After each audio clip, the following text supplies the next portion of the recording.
जय हिंद एवरीवन, स्वागत है आपका वी नेशन 111 के एक नए एपिसोड में, जो आपके लिए लेकर आते हैं इंडियन डिफेंस की प्रमुख अपडेट्स को। सबसे पहले तो चैनल को सब्सक्राइब करना मत भूलिएगा। आइए नजर डाल लेते हैं आज के प्रमुख डिफेंस अपडेट्स पे।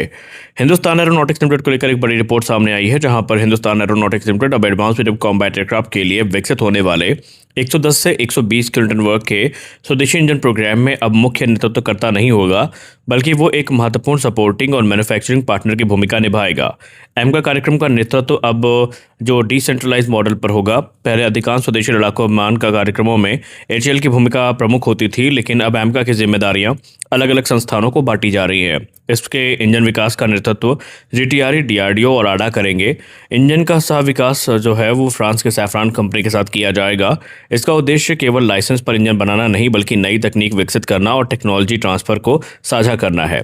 एचएएल की भूमिका अब यहाँ पर समाप्त नहीं हुई है, बल्कि एचएएल जो है इंजन निर्माण में, उत्पादन में और औद्योगिक सहयोग और सप्लाई चेन को मजबूत करने में एक अहम भूमिका निभाएगी। सैफरान एचएएल की मौजूदा जो संयुक्त परियोजनाएं हैं वो भी इस कार्यक्रम में सहयोग देंगी।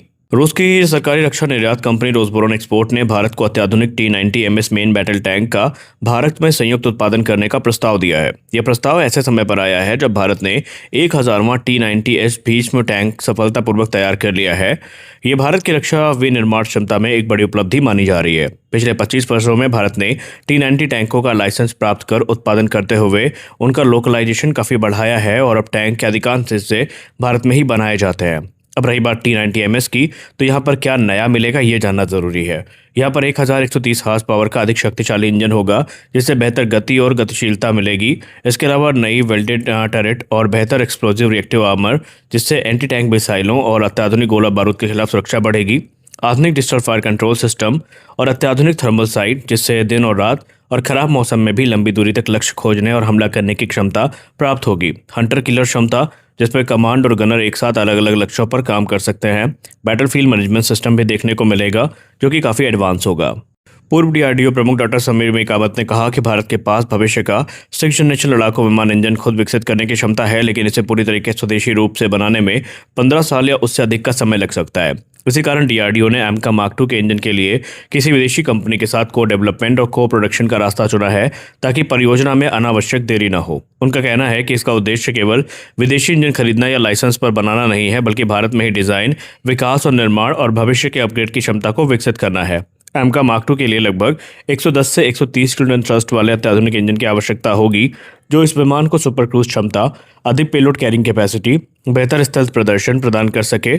और शुरुआत में एमका मार्क I F414 इंजन के साथ आएगा।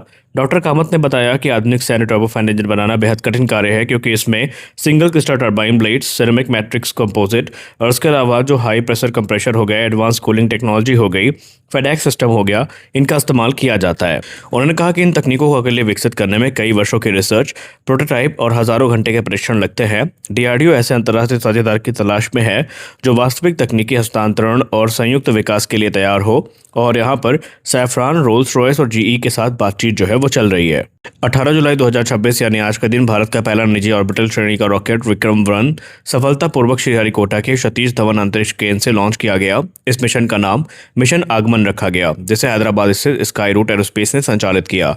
लॉन्च निर्धारित समय से 35 मिनट देरी से हुआ, क्योंकि नेविगेशन सिस्टम में एक तकनीकी समस्या के कारण काउंटडाउन को रोका गया। लगभग 16 मिनट की उड़ान के बाद रॉकेट का जो लक्ष्य है वो 450 किलोमीटर वाली जो लो अर्थ ऑर्बिट है, उसमें कई भारतीय और विदेशी पेलोड को स्थापित करना है।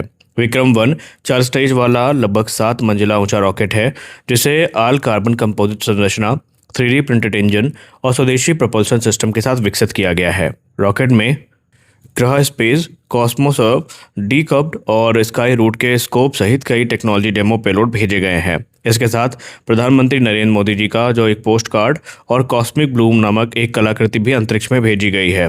ये लॉन्च भारत के निजी अंतरिक्ष क्षेत्र के एक ऐतिहासिक उपलब्धि के तौर पर देखा जा रहा है, और इससे देश के कमर्शियल स्पेस सेक्टर में एक नए युग की शुरुआत भी मानी जा रही है। हमारी अगली बड़ी अपडेट J-35 को लेकर आ रही है। चीनी एनालिस्ट की बात माने तो चीन निकट भविष्य में पाकिस्तान को J-35 स्टेल्थ फाइटर बेचने की मंजूरी देने की संभावना को काफ़ी कम देख रहा है।